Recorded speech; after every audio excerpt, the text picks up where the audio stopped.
एक पिता ने अपने पुत्र की बहुत अच्छी तरह से परवरिश की, उसे अच्छी तरह से पढ़ाया लिखाया। वह पुत्र एक सफल इंसान बना। पिता बूढ़ा हो चुका था। एक दिन पिता को अपने पुत्र से मिलने की इच्छा हुई और वो पुत्र से मिलने उसके ऑफिस में गया। वहाँ उसने देखा कि उसका पुत्र एक शानदार ऑफिस का सबसे बड़ा अधिकारी बना हुआ है। उसके ऑफिस में सैकड़ों कर्मचारी उसके अंडर में काम कर रहे हैं। ये सब देखकर पिता का सीना गर्व से चौड़ा हो गया। वो चुपके से उसके चेम्बर के पीछे जाकर उसके कंधे पर हाथ रखकर खड़े हो गए और प्यार से अपने पुत्र से पूछा कि इस दुनिया का सबसे शक्तिशाली इंसान कौन है।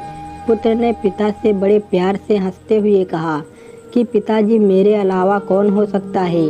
पिता को अपने पुत्र से इस तरह से जवाब की आशा नहीं थी। उन्हें विश्वास था कि उसका बेटा गर्व से कहेगा कि पिताजी, इस दुनिया के सबसे बड़े शक्तिशाली इंसान आप हैं, जिन्होंने मुझे इतना योग्य बनाया। लेकिन बेटे की बात सुनकर उनकी आंखें छलछला गई। वो चेम्बर के गेट को खोलकर बाहर निकलने लगे। उन्होंने एक बार फिर पीछे मुड़कर पुनः अपने बेटे से पूछा कि बेटा, एक बार फिर बताओ कि इस दुनिया का सबसे शक्तिशाली इंसान कौन है। इस बार पुत्र ने कहा कि पिताजी, आप ही हैं इस दुनिया के सबसे शक्तिशाली इंसान। पिताजी यह सुनकर आश्चर्यचकित रह गए। उन्होंने कहा कि अभी तो तुम अपने आप को इस दुनिया का सबसे शक्तिशाली इंसान बता रहे थे, अब तुम मुझे बता रहे हो।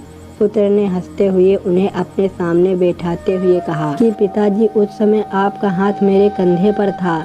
जिस पुत्र के कंधे पर या सिर पर पिता का हाथ हो, वो पुत्र तो दुनिया का सबसे शक्तिशाली इंसान ही होगा ना। बेटे की यह बात सुनकर पिता की आंखें भर आई। उन्होंने अपने पुत्र को गले से लगा लिया। सच यही है कि जिस इंसान के कंधे या सिर पर पिता का हाथ होता है, वो इस दुनिया का सबसे शक्तिशाली इंसान होता है।